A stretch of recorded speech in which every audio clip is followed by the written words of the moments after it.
The effects of the current economic crisis have touched everyone. Even if you still have a good job and a paid-up mortgage, chances are your monthly 401k statement will remind you that you've lost a good chunk of your savings.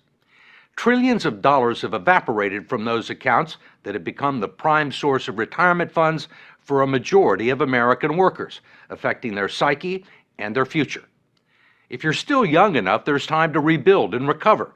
But if you're in your 50s or 60s or beyond, the consequences can be dire. And it's drawing attention to the shortcomings of a retirement system that's jeopardized the financial security of tens of millions of people. It was a gray, chilly morning in Midtown Manhattan, and a line of unemployed, mostly white-collar workers stretched for blocks around the Radisson Hotel. More than 1,000 middle managers, stockbrokers, consultants, secretaries, and receptionists had come here hoping to find a job. If you are just arriving, please step this way. Good morning, Signy. It was called a career fair, but there was no merriment here, only a whiff of desperation. Do you have any openings in the IT industry? Many of these people had been out of work for months and burned through their liquid assets, their future even bleaker than the present. Alan Weir, who turned 60 this month, showed us his latest 401k statement, which he hadn't had the courage to open up. I'm afraid. You're going to open it now? You want me to? Let's do it. There's good reason for his trepidation. Nearly half of his life savings have vanished in a matter of months. It went down again. How much are you down overall? Oh, about $140,000. Do you think you'll ever get it back? I would probably never see it come back. I was looking to retire probably when I hit 62. I can't do it now. I'll probably be working until I'm at least 70. I'm a Microsoft Office diva. Until she lost her job, Kathleen Coleman had spent nearly 30 years working as an executive assistant on Wall Street. She doesn't have much to show for it. Tell me about your 401k. Does this answer the question? This is what it was in 2005. 2007, you're down below 2005. Right. Another one went down almost $40,000. One was Right. 88,000, and then it went down to like 50. How old are you? 54, and I live alone. I don't have any children. I've been a career girl all my life, and it's been a great career, and I don't deserve this. I'm sorry. It's all right. Have you had any nibbles? All the nibbles I've had, I get beat out by top models who can type. And I have experience and dedication and loyalty, and I can make any boss shine. I can. If you're out there, I'll relocate anywhere for you. What, psychologically, what does this piece of paper do to you? Oh, it crushes any rest I may get when I'm 65. I'll have to work for the rest of my life. The saddest part of this story is that it's being repeated all over the country.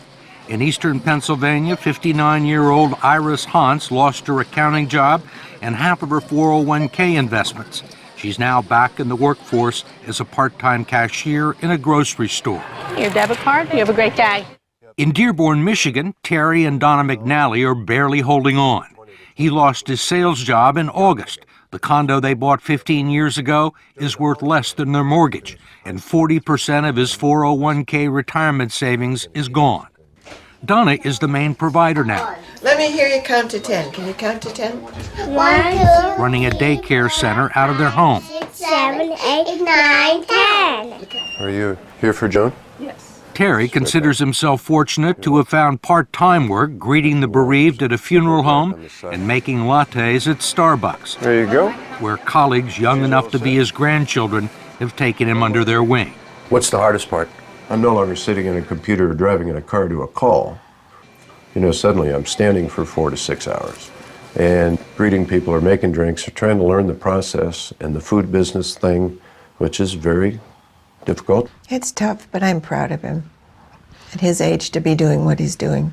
The 401k drop was tremendous, is tremendous at this point in time, and that's where the savings was. So that's our hurt right now. We can't live our vision of our dream of retirement. That's the worst part. Many people can't. And what was your dream? Our dream was to have a log cabin up north, Leland area, and just live a nice, quiet life. And we can't do that. Do you think you'll ever be able to retire? I don't No. see that day. Can no longer see that day. What kind of a retirement plan allows millions of people to lose 30 to 50% of their life savings just as they near retirement? David Ray, president of the profit-sharing 401k Council of America and a lobbyist for the 401k industry, says it's one that empowers people to make their own investment decisions. 401k is the absolute best way people can save for retirement. They absolutely are the best retirement vehicle we have. How can you say it's the best available if it has let down tens of millions of people at the time they need the money the most? That's not a 401k problem. That is our entire investment system. This is about the markets went down for everybody. Nobody was saved in the current thunderstorm. Ray says that many people still have more money in their 401ks than they've actually contributed. He says everyone had multiple investment options, including low-yield guaranteed returns. And he believes people who lost money have no one to blame but themselves. In America, it's a society based on freedom and choice and personal responsibility. We need to help them understand these responsibilities and execute them to the best they can. 401k is part of that. There are no guarantees. What about the people who are 63 or 64? A lot of those people were thinking about retiring. Well, and now they aren't. Well, I mean, a lot of them were retired and have to go back into the workforce. Well, but that was not a 401k problem. That's an investment system problem. The markets go up and down, and if those people chose to take equity risk, there was a logical outcome. But in fact, the 401k plans that have become the primary source of retirement income for 60 million Americans were never designed to be retirement plans in the first place. They were created in the late 1970s as a savings plan and tax shelter for ordinary Americans. The idea was that workers would make voluntary contributions and employers would match a portion of them. The taxes would be deferred until the employee reached the age of 59 and a half. It was supposed to supplement the two traditional income streams for retirees, Social Security and pensions, one leg of a three-legged stool that would support American workers into their golden years. But it didn't turn out that way. The three-legged stool, if you will, has gone to two legs, and it's wobbly, and it's wobbling, and I'm not sure that it's going to support anything. And that's the scary part, and people are afraid. Brooks Hamilton has helped design retirement plans for some of the country's largest corporations. He says 401ks turned out to be so much cheaper than funding pensions that many companies decided to freeze their pension plans and replace them with 401ks. The decision created millions of new employee investors for Wall Street and the financial community, and they pounced on the opportunity. If you go back and track the mutual fund growth in assets, and you track the growth in 401k plans, it looks like a railroad track leading to the sky. They are parallel tracks. So the big beneficiaries were the mutual funds. That's right. That's correct. When employers began turning 401ks into retirement plans, the financial community was not shy about promoting them as such. The prospect of trillions of dollars in the hands of unsophisticated investors opened the door for all sorts of potential abuses. The fact is that the typical 401k investor is a financial novice. They don't know a stock from a bond. And we give them a list of 20 or 30 mutual funds with really, really powerful names. You know, they sound like, gee, that's where I want to have my money. What are generally the quality of the mutual funds and 401k plans? Mediocre.